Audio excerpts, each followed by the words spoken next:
going to go ahead and get started. How was the night for everyone tonight? Good. Fantastic. Fantastic. Welcome to the Wednesday Plank Wine Schools. We're going to cover all of the wines throughout this adventure over the next several months. So be prepared to taste through the list as it changes. We'll taste them then. I kind of have a theme and everything built for what the structure is going to be for these courses, but it's always subject to change. Days will be subject to change. It just kind of depends on scheduling and availability and things of that nature. Are you all excited to be here? Yes, sir. Awesome. Awesome. Today we're going to talk about sparkling. We're going to talk about our 4 biggest sparkling sellers by the glass. These are our wines that go perfect with our raw bar. These are wines that are great for cocktails. These are wines that are great as aperitifs, are great ways to start off a meal. And after you're done today, we'll talk about a few methods that go along with of production, how they're produced, and what you will taste in terms of the differences of the wines. At any point, if you have a question, just like you're back in 4th grade, raise your hand.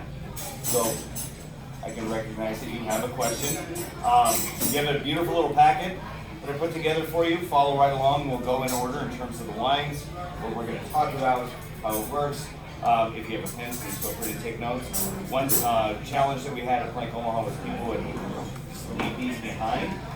Please don't leave it behind for someone else to clean up. That's all I ask of you. If you don't want to save them, then please just dispose of them yourselves, okay? Let's start off first. For those that are not able to be here tonight, just like I mentioned, I'm going to create a Facebook group and a YouTube channel that will be private for everyone to watch these. Great opportunities to continue learning. So, does anyone have any questions before I get rolling?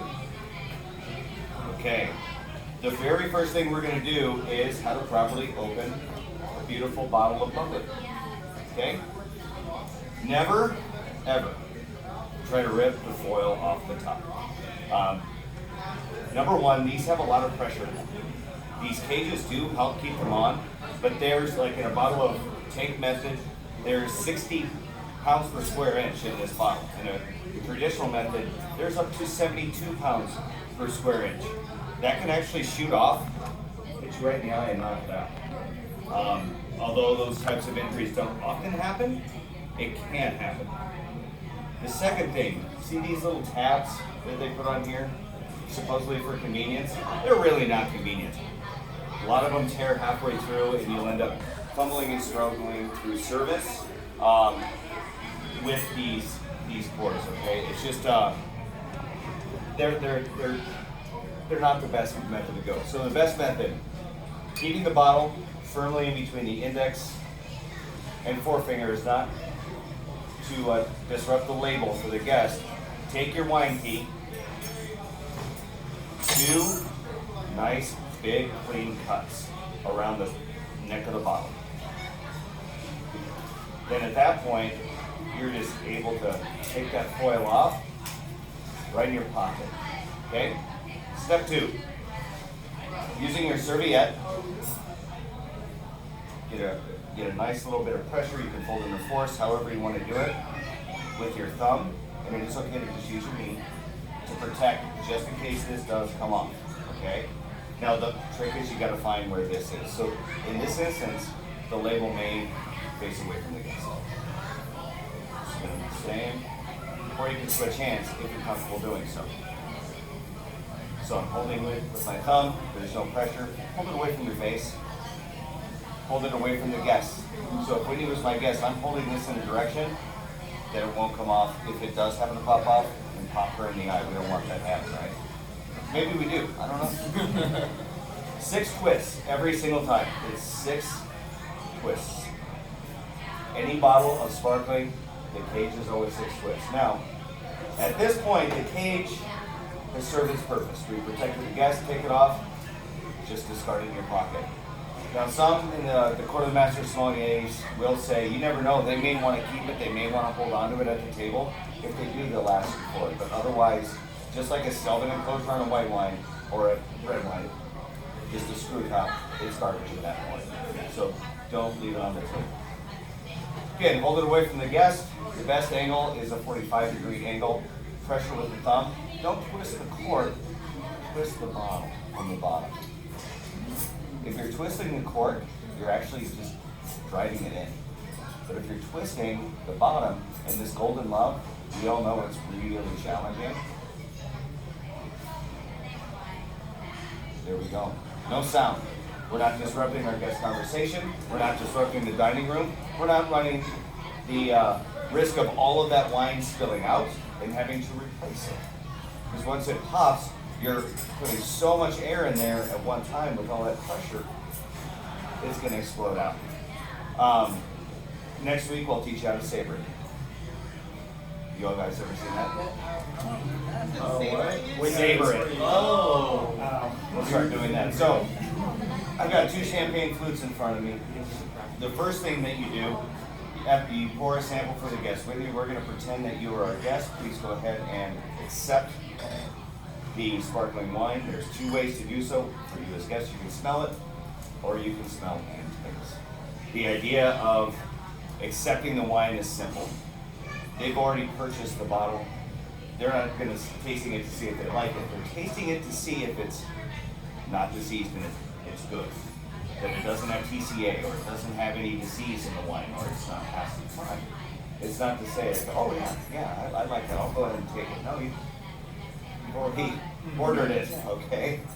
So that's not the purpose. Now, when you're filling up, we're not going to go through the whole rigmarole of a clockwise wine presentation. I'm sure you have better places to be than watching me go around 7 times, try to hit all of the ladies first and then clockwise back to the gents. Instead, we're just going to do a little make-believe. She has accepted the wine. When you pour for the first guest, you want to make sure the label is one of 2 ways. The Italians believe that it is bad luck to ever cover up the label, so they want you to hold it by the bottom and point it towards the sky so God can smile upon the wine. Perfectly acceptable. Or have the label facing the guest. It's always fun when you have a guest that does this as you're pouring the wine, and it will happen. It's so much cool. I mean, they're into it, man. They're totally into it. So either facing the sky so God can look down upon it and smile, or facing the guest. You pour just enough to let it settle. After the bubbles settle, you finish the pour. You want to give it a nice 5-ounce pour, which for us is about a 2-finger window, and they are ready to drink this beautiful, beautiful, beautiful glass of bubbles. Please pour a little sample for everyone else. Does anyone have any questions on that? Just pour for everyone a little taste if you will, please. Okay, so sparkling. Sparkling is I think one of the most fascinating and underutilized categories of wine out there. I've noticed since we have opened that our guests absolutely embrace sparkling and they love it. It pairs incredibly well with oysters because the bubbles do really well with the salt, and they help cut through some of that fatty texture of the oyster itself. Not to mention the sparkling with that briny quality that you see with oysters is a tremendous compliment. So, the first 3 wines we're going to talk about are all made using the tank method. There's 2 primary methods in making sparkling. There's the Charmat or tank method, or Metodo Italiano, as it was discovered in Italy so many years ago, or there's the Champenois method. Method traditionale, the method used to make cava, and of course champagne. Now a lot of folks will say, oh, I'll take your best glass of champagne. Well, it's always kind of been commonly accepted that champagne is a region, however it's a style too. And we'll get to that closer to the end. Why is it important that we know this? A couple of different things. The flavor profiles of those wines made in the tank method are utterly different than those within champagne. We'll go over that as the class goes along, or the Champenois method. Number 2, The bubbles on these tend to be a little looser, you have less pressure, and you're getting a brighter expression of fruit. Which means, doesn't mean it's sweet by any means, you're just getting more fruit sensations, less toasty and bready notes, like you would in a Method Traditional. So how does the Tank Method work? You have a little chart as you open up your packet that easily explains it. So, very front of the packet. You start off with a big pressurized stainless steel tank. This holds a tremendous amount of wine, okay? It just depends on the size of the tank that the producer uses, but it's gonna sit in there for probably about a week, week and a half with natural yeast and sugars. Well, the wines that we have are all natural yeast because we're using organic producers. Some are not gonna use all natural yeast, but that's a tangent that we don't wanna get into, all right? So from anywhere from 10 days to 12 days to potentially 2 weeks, it's going to sit in there, and that yeast and sugar is going to create a chemical reaction which creates the bubbles. At that point, what happens, magically, you're going to transfer it to a second tank. This is where everything finishes up. Okay, so that's where your bubbles are getting tighter.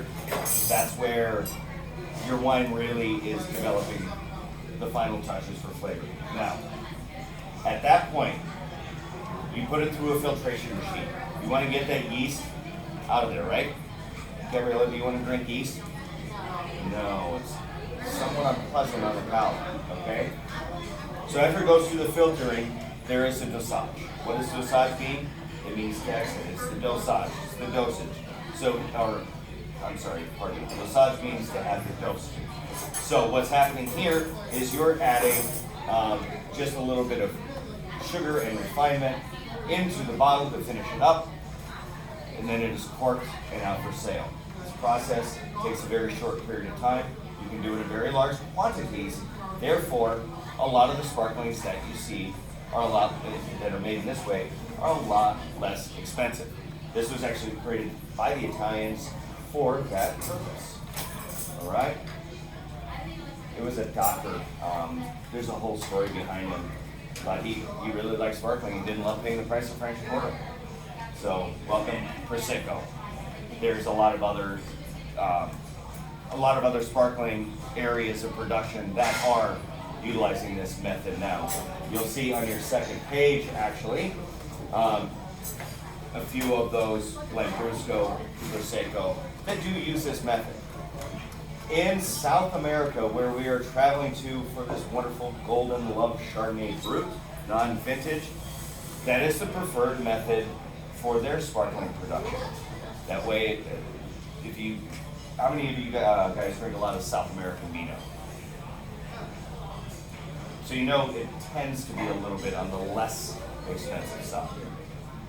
That's, of course, by design. They want to get out on the market. They're a newer area of production in the New World.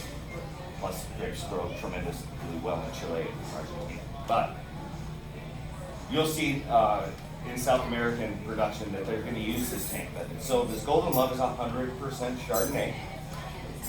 When I say non-vintage, that means that they're not necessarily using grapes from the same years. Vintage refers, of course, to year. Now, on this one, it's pretty pure New World Chardonnay flavor, okay? Notice the striations on the bubbles. On this guy, super loose, right? Can everyone see that? Maybe pass that around so everyone can take a look. Very loose on that. When we get to the Domaine Rafale, you'll see it completely different. That's what this second flute is for. I wanted to use flutes to taste for you guys all throughout, but really we need them for service, so I can't take it away from the guys. More important. So this guy is all stainless steel. It's aged for 2 weeks. This is a wine that is produced by SVWG for Mexcor. So this is a distributorship wine, okay? Basically stating that they're going to go ahead and they make it for Mexcor to distribute. All right. However, it is done in an organic method using conglomerate farming, so they buy from various farmers. Okay. let's not forget that at the base of all of this is the farmer. The farmer is first and foremost, all right? So what do you all taste? I'm going to defer this one to Mr. Street. Tell me what flavors you get out of the wine. Specifically, I don't know how to pinpoint each flavor. That's all right. I don't know. Do you taste like, is it? I don't know how to pinpoint it. That's all right. Do you get any vanilla? Does anyone get any vanilla? Only because I saw that vanilla was in the nose. It says the intense nose of pineapple, apple, and vanilla. Is there those components in the wine? That's a fantastic question. No. So, there's a lot of factors that give grapes their flavors, right? You're going to get very consistent flavors of pineapple, tropical fruit, and Chardonnay. It's part of what comes from the maturation of the grape. Now, if the grape itself is by other agricultural products, for example, they grow the Cortese grape in in southern Piemonte in Italy, next to a lot of hazelnut fields, because that's, they do a lot with hazelnuts. So Cortese at times picks up those hazelnut flavors, even though it's done in stainless steel, because of proximity and pollination from the butterflies and the bees to the grapes.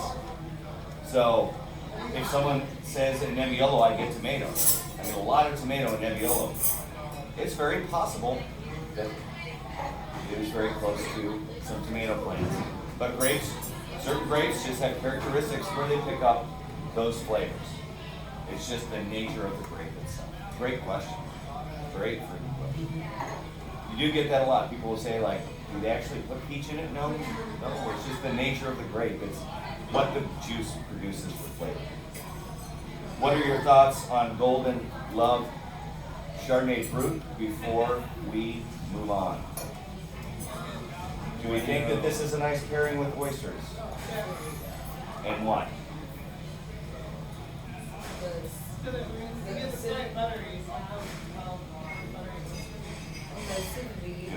acidity also the brightness of the oyster. Perfect. Good answer. Really good answer. Not sweet at all. This is very dry. As you can see, even on your technical data sheet, your residual sugar is only 2 grams per liter. That is minute. Very minute. Good question.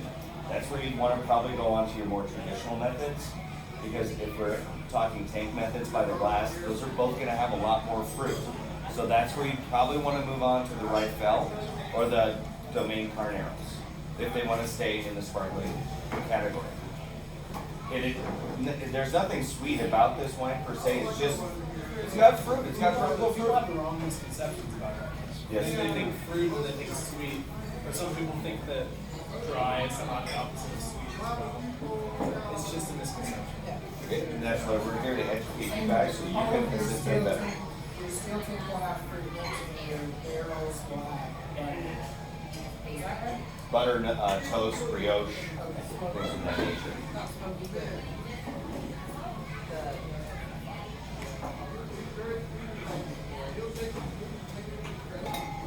All right. Feel free to. Oh, go ahead, Austin. Sorry. Is there a way to like train your palate or nose, like any like, do you have any recommendations on that? Because I'm telling you, I can't smell anything. I feel like I'm just like a dud of a human being. Gabriella, please interject. So the first thing I recommend for you to do is smell things. So when you go to the supermarket, because you cannot recognize anything in here that you haven't smelled before. So when you go to the supermarket, like there's a lot of, like I get cloves a lot in the wine. Like red wine, I get a lot of cloves. And I was like, why do I get every time that? It's because my mom uses a lot of cloves in her cooking, and I have that register in my nose. So you So, can recognize it. I can recognize it. So when you're in the supermarket, I know some experience people pick up stuff and smell stuff.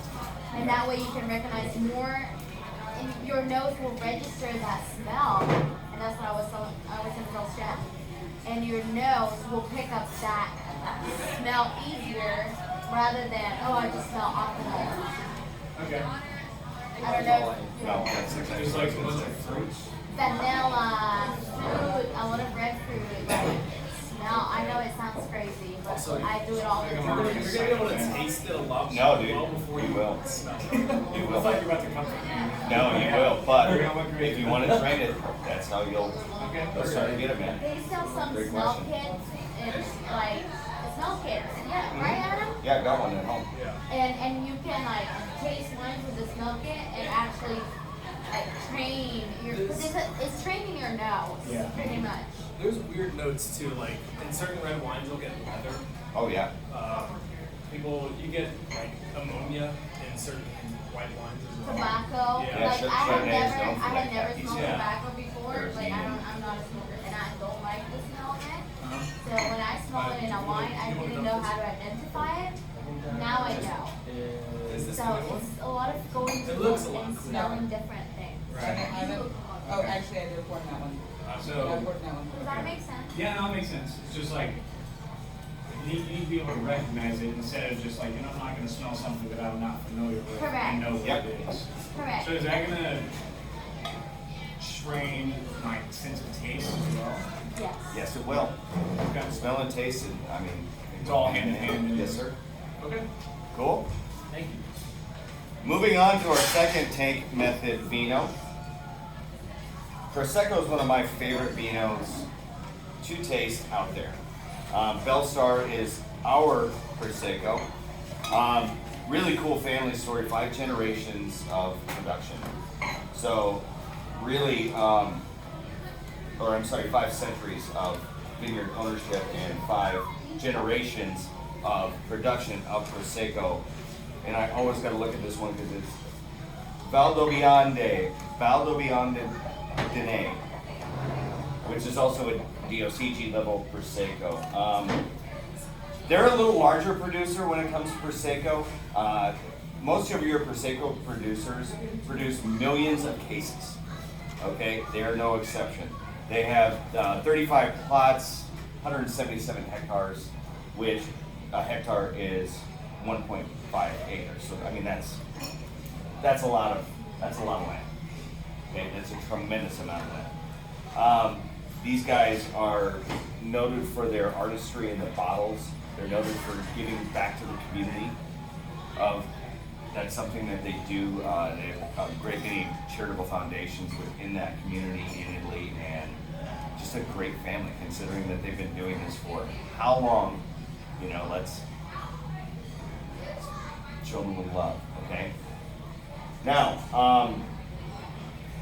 what we get in this one, what I love about Prosecco is just that really great brightness to the wine. When I say brightness, I'm talking about not necessarily straight acid, but that acid undertone that you get. This wine is very bright. Citrus notes, which we'll see what you all think. This is done in the take method. This is also produced non-vintage, which means, of course, multiple vintages could be here depending on production.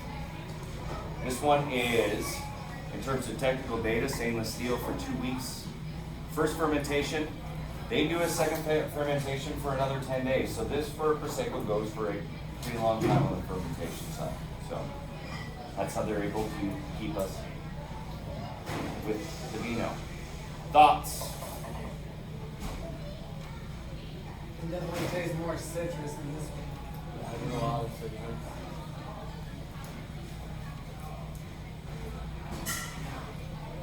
Fruit sensation. Does anybody get any fleshy stone fruits? Perhaps a little. Like peach. Yeah. Hmm? Good. What do we think? I like it. I like it. I like it better than the gold one. What is your selling point going to be on this vino, Itzuri?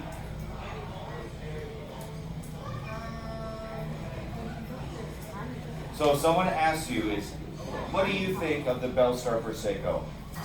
give me Right? a sentence based on listening to what everyone has just said. So it's gonna be apricot. Brighter prosecco with citrus notes. Maybe a little stone fruit. People like hearing stone fruit. Like, you don't know what stone fruit is. Yeah, I know, dude. Apricot. Alright, stupid, Oh, stupid yes. question, what is stone? Like almost like honeycomb. Is it like a large sheet? Yeah, okay, so each pair. I feel like with using the butter, It will cut that that. cuts that fat out. Yeah, maybe. We will. Oh, yeah. That would be cool. These are. I've always been so averse to sparkling wine because I hate how carbonation feels, but this is actually not as sharp and long lasting as I thought it was going to be. Like sodas, I can't stand because it just sits and wobbles in your mouth forever, but this like tapers off really fast. It does. Now you may find the opposite when it comes to the Cremante sauce. How good is that? That'll linger a lot longer. I wouldn't That will mind. linger, yes, Austin. What would be your number one pairing on our menu? With that one, No. I go one of two ways because I love the acidity of it. I go salmon with the spice notes and the black rice. I think it gives nice, beautiful little kind of sweet bites with the raisin, and then of course salmon being a little fattier. And I think also with that beautiful char, that this wine would just explode in your mouth with it. Okay. And then anything raw bar, just anything raw bar. Anything It's raw bar. Anything raw bar. This is aperitivo wine, and those are of course. Do you want to explain how people feel acidity, like what it is that happens? Acidity is the easiest thing in the world to explain. Yeah. It's like you're chewing on a lemon. Your mouth waters to the side. That's it. The biggest thing for acidity is how much your mouth waters. Yep. That's the easiest explanation in the world. So acidity, it's like you know what happens when you bite a lemon, right? Which is the most acidic thing in the world. Your mouth waters like crazy. So if the wine makes your mouth water, you're experiencing sensation. And the more acidity or acid is in the wine, the more your mouth will water. That's why I love grapes like Cabernet and Nebbiolo, because it dries out your tongue and makes you salivate at the same time. When we get into Cabernets, this will be a lot of fun. We have a Nebbiolo. Yes, we Yeah. do. It's only by the bottle. Yep. Yeah, I it's love it. delicious though. Nebbiolo is one of my favorite wines. It's so good. Because it's light, but the acidity, you can have it with a steak because of how much the acidity can cut through a heavy dish. Absolutely. We're looking at time. Okay, good. Next, we are moving on to who wants to pour this one? We are moving on to our sparkling rosé offering that comes to us from our friends at Folk Tale. This is a blend of Chardonnay and Pinot Noir. So, you may be asking yourself, why is a rosé not necessarily as dark as a regular red wine? Less time with skin contact during fermentation. Very simple. It can be a few hours, a couple of days. In this instance, very limited amount of time with our friends at Folk Tale. And that's what gives the juice its color and structure. So just a little bit of time with skin contact with the Pinot Noir. And actually, from the research that I did before bringing this one on, they do a little skin contact with Chardonnay too, which gives it this awesome little roundness to it. Because most of the time, you don't have much skin contact when it comes to your whites. You want the pressed juice. Then it's the fermentation process that takes over. But in this case, there is a little bit of skin contact just to give it kind of a little more pep. Really cool story behind these guys. They're outside of Carmel, California. Okay? And in 1982, when it was originally purchased, they were producing Burgundian style wine, so Chardonnay, Pinot Noir. Being in Carmel, it's a little colder, right? That's climate, nice cool climate wine. So Pinot Noir and Chardonnay love cooler climates. So, in 2015, there was a gentleman by the name of Gregory Ann, who bought the property. And the reason they call it Folk Tale, they wanted to celebrate the culture and the art and the uniqueness that is Carmel, California. So they are creating a folk tale with each bottle. Really cool story that you can sell your guests on that. Celebration of art there. So this is 80-20 split on the Chardonnay to the Pinot Noir. So you might get some Chardonnay-esque qualities in here. However, probably not too much. The Pinot's gonna be your prevalent grape here. So I would expect that you're gonna get a little cherry. It's gonna be definitely. Do we have a rotten bottle? That's a rotten bottle. We need to go get another bottle. Yeah, that's a rotten That's what bottle. we were talking about, we're like, So here's what we're gonna do, guys. We're gonna all have to switch out our glass, get a new glass, Yeah. and I'll go switch out the bottle. Am I getting the right expression of this? No. No, it's It's- dude, it's hard. It's mixing with my, yeah, it's That's definitely fun. yeah.